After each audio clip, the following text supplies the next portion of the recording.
भाइयों, आज इस वीडियो में हम सीखेंगे कि एक ऑप्टिकल फाइबर का न्यूमेरिकल अपर्चर किस तरह निकाला जा। न्यूमेरिकल अपर्चर निकालने से पहले यो भी पता होना चाहिए कि न्यूमेरिकल अपर्चर होता क्या है। अगर देसी शब्दा में आप तक समझाया जा तो न्यूमेरिकल अपर्चर ऑप्टिकल फाइबर की एक एबिलिटी हो है लाइट ने इकट्ठा करने की। और गणित की भाषा में आप ते बताया जा तो वो बड़ा तो बड़ा एंगल ऑफ इंसिडेंस जिससे किसी रे ऑफ लाइट का टोटल इंटरनल रिफ्लेक्शन हो जाता हो। अगर जो उस एंगल का हम साइन ले लें तो वो न्यूमेरिकल अपर्चर वो है। अब देखिए इस तस्वीर की तरफ। मान लो यो हमने एक ऑप्टिकल फाइबर ले लिया। इसमें तीन चीज हैं। अंदर है एक कोर, उस तो बाहर है क्लैडिंग और सब तो बाहर है हवा। ये तीन माध्यम हो गए। तीनों का रिफ्रैक्टिव इंडेक्स है, अपवर्तनांक है, वो अलग अलग है। हम देख सकते हैं कि N1 ज़्यादा है N2 ते और N2 ज़्यादा है N3 ते। अब मान लो एक लाइट की किरण अल्फा एंगल पर एंटर हुई। अल्फा एंगल पर एंटर होकर वह टोटल इंटरनल रिफ्लेक्शन हो गया उसका, और वह ऑप्टिकल फाइबर में ट्रेवल करने लाएगी। अब इसमें देखो जो थीटा टू एंगल बनया है, देख रहे हैं ना कित बनया है। जो theta two angle critical angle के या तो बराबर है या उससे ज़्यादा है। अब दूसरा एग्जाम्पल ले लो। मान लो इंसिडेंट रे है वह अल्फा एंगल तो ज़्यादा एंगल पर एंटर हो रही है, तो इससे होगा कि स्कैटरिंग की वजह से या लाइट गुम हो जाएगी। तीसरा एग्जाम्पल ले लो कि अगर अल्फा एंगल तक कम एंगल पर लाइट एंटर हुई जिन्हें थीटा थ्री एंगल बनाया, तो उस केस में तो क्या है कि टोटल इंटरनल रिफ्लेक्शन की वजह से यह लाइट ट्रेवल कर जा है। अब बाएं हाथ ने दाहिने हाथ ने यो लिख रखा है न्यूमेरिकल अपर्चर बराबर है साइन अल्फा, और वो बराबर है वर्गमूल of N1 square minus N2 square. ठीक है, लेकिन एक बात और यहाँ ध्यान रखने की है भाइयों। अगर कोर का रिफ्रैक्टिव इंडेक्स क्लैडिंग से ज़्यादा हो गया तो न्यूमेरिकल अपर्चर की वैल्यू बढ़ जाएगी, और जब न्यूमेरिकल अपर्चर की वैल्यू ज़्यादा होगी तो स्कैटरिंग की वजह से लाइट गुम होनी शुरू हो जाएगी, डिस्टोर्शन आना शुरू हो जाएगा, और जो ऑप्टिकल फाइबर की बैंडविड्थ है उस पर भी प्रभाव पड़ेगा।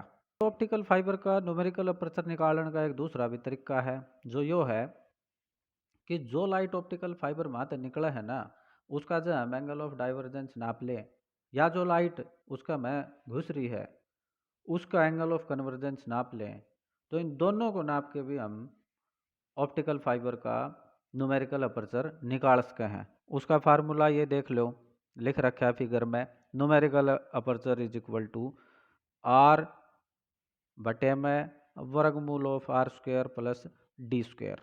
ठीक है, आमतौर पर ऑप्टिकल फाइबर अवेलेबल है मार्केट में, उनका न्यूमेरिकल अपर्चर है उसकी रेंज 0.1 से लेकर 0.5 तक है, जो कि डिपेंड करे है कि कोर और क्लैडिंग का रिफ्रैक्टिव इंडेक्स क्या है। ठीक है, और कौन कौन से मोड लाइट के अलाउड हैं उस माथे पास होने में। लेकिन आजकल टेक्नोलॉजी का ज़माना है, तो मार्केट में 0.05 से लेकर 0.7 तक की रेंज के न्यूमेरिकल अपर्चर वाले ऑप्टिकल फाइबर भी मार्केट में अवेलेबल है।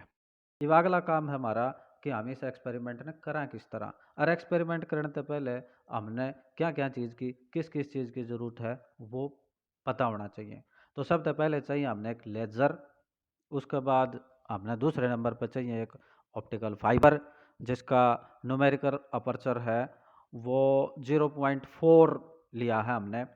एक माइक्रोस्कोप ऑब्जेक्टिव चाहिए जिसकी जो मैग्निफिकेशन है वो 20x हो।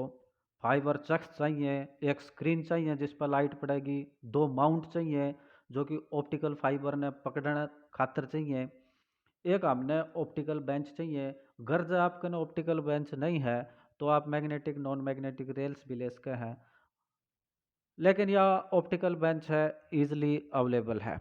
अब दूसरा काम है हमारा कि हम जितने भी कंपोनेंट हैं उनने ऑप्टिकल बेंच पे किस तरह लगावें। तो भाइयों सबसे पहले तो हमने लेज़र माउंट कर दी, उसके बाद माइक्रोस्कोप ऑब्जेक्टिव लगा दिया, उसके बाद एक माउंट लगा के उसमें एक ऑप्टिकल फाइबर का एंड है वो टाइट कर दिया, और दूसरे एंड पे दूसरा माउंट लगा दिया आपने, और इसके एंड में लगा दिया एक स्क्रीन। इनकी जो लेवलिंग है ना, इनमें माइक्रोस्कोपिक लेवल के लेवलर हैं, उनके थ्रू हम इनकी लेवलिंग कर सके हैं, ऊपर नीचे, वो भी लेफ़्ट राइट जो भी करना है। अब भाइयों इसमें ध्यान रखने वाली बात यो है कि ऑप्टिकल फाइबर का जो एंड लेजर की तरफ है ना, वो बिल्कुल एकदम ओरिजेंटल होना चाहिए जब वह उसमें लाइट घुस पाओगी। अब हमने कमरे की लाइट कर दी बंद और लेज़र लाइट कर दी ऑन। इसके बाद हमने देखा कि स्क्रीन के ऊपर लेज़र लाइट का फोकस दिख रहा है।